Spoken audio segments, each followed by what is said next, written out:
ने फैसला कर लिया है कि हमें बैटरी वाली गाड़ी लेनी है, तो इसके बाद हमारे मन में यह सवाल आता है कि हम कौन सी गाड़ी लें। भारत में पिछले कुछ दिनों से दोपहिया बैटरी वाहन निर्माण में एक जबरदस्त क्रांति आई है। बहुत सारी दोपहिया वाहन निर्माता कंपनी बैटरी गाड़ी की तरफ ध्यान दे रही है। इसके साथ साथ कई सारे नए वाहन निर्माता भी इस फील्ड में कूद पड़े हैं। दोस्तों, इलेक्ट्रिक व्हीकल अभी बहुत सारे रिसर्च एंड डेवलपमेंट से होकर गुजर रही है। ऐसे में हमें ध्यान देना चाहिए कि हमारे हाथ कोई ऐसी गाड़ी न आ जाए जिससे हमें आगे जाकर तकलीफ या परेशानी का सामना करना पड़े। इसको देखते हुए भारत सरकार ने इलेक्ट्रिक गाड़ियों के लिए भी होमोलोगेशन की प्रक्रिया तय की है। इस प्रक्रिया में किए गए टेस्ट यह सुनिश्चित करते हैं कि वाहन सेंट्रल मोटर व्हीकल रूल्स के अनुसार इमिशन, सेफ्टी, सड़क योग्यता के मामले में भारतीय बाजारों की आवश्यकताओं के अनुसार है। सेंट्रल मोटर व्हीकल रूल्स के अनुसार होमोलोगेशन के उद्देश्य के लिए वाहनों को विभिन्न कैटेगरी में बांटा गया है। कृषि में काम आने वाले जैसे कि ट्रैक्टर, उपकरण इत्यादि कैटेगरी ए में आते हैं। उसी तरह निर्माण काम में उपयोग में आने वाले कैटेगरी सी में आते हैं, जैसे कि क्रेन, डोजर इत्यादि। कार, जीप, एसयूवी, बस, ट्रेवलर इत्यादि पैसेंजर को लेकर चलने वाले 4 व्हीलर वाहन कैटेगरी एम के अंदर आते हैं। सभी प्रकार के कमर्शियल गुड्स 4 व्हीलर वाहन कैटेगरी एन के अंदर आते हैं।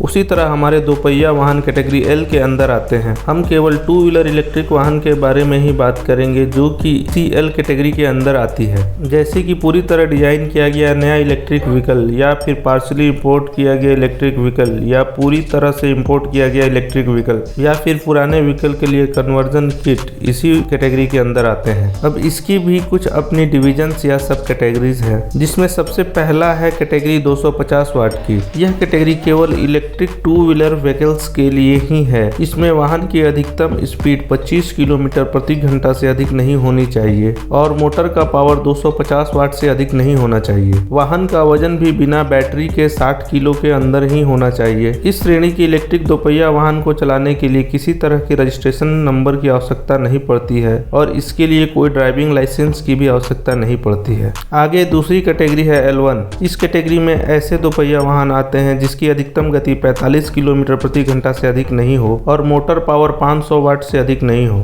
तीसरी कैटेगरी है L2। इस कैटेगरी में दोपहिया वाहन की अधिकतम गति 50 किलोमीटर प्रति घंटा से अधिक नहीं होनी चाहिए और मोटर पावर 4 वाट से अधिक नहीं होनी चाहिए। L2 के बाद अगर हम हायर पावर में जाते हैं तो इसके बाद चौथी कैटेगरी है L3। इस कैटेगरी में दोपहिया वाहन की अधिकतम गति 50 किलोमीटर से अधिक हो सकती है और मोटर पावर 4 वाट से अधिक हो सकती है। दोस्तों, जब भी कोई नया वाहन बनता है या उसका कोई पार्ट्स बाहर से आकर उसमें लगता है या कोई रेट्रोफिटिंग किट बनता है, उसके बाद उसे होमलोगेशन की प्रक्रिया से गुजरना पड़ता है। भारत सरकार द्वारा जारी केंद्रीय मोटर वाहन नियम 126 यह निर्धारित करता है केवल अधिकृत सरकारी एजेंसियां ही रिलेवेंट प्रोडक्ट टेस्टिंग कर सकती है और पॉजिटिव रिजल्ट पर अप्रूवल सर्टिफिकेट प्रदान कर सकती है। लेकिन अगर हम स्पेशली इलेक्ट्रिक व्हीकल की बात करें तो इसके लिए मुख्यतः 2 जगहों पर होमोलोगेशन अप्रूवल सेंटर है, जिसमें पहला नाम आता है ARAI यानी कि automation research association of India, जो कि पुणे महाराष्ट्र में स्थापित है। इसके बाद नाम आता है ICAT का यानी कि international centre for automation technology, जो कि मानेसर हरियाणा में स्थापित है।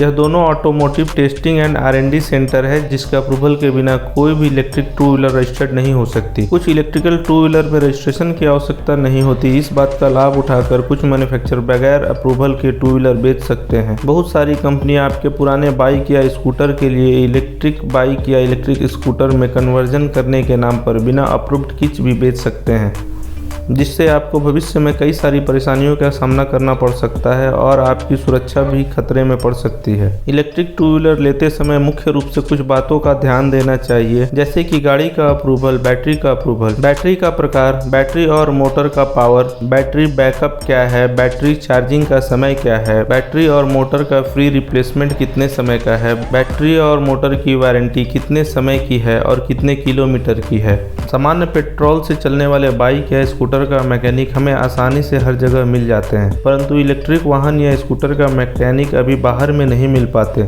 इसलिए उस इलेक्ट्रिक व्हीकल का सर्विस सेंटर आपके शहर में है या नहीं, इस बात की पुष्टि करें। ईवी के बारे में आपको यह जानकारी कैसी लगी? अगर अच्छी लगी तो लाइक करें। साथ ही अगर आपका कोई सवाल या सुझाव हो तो हमें अवश्य कमेंट करें और अगर हमारे चैनल को आपने सब्सक्राइब नहीं किया है तो कृपया हमारे चैनल को सब्सक्राइब करें और बेल के आइकन को ऑल पर सेट करें ताकि हमारे अगले वीडियो का नोटिफिकेशन आपको मिल पाए। धन्यवाद दोस्तों।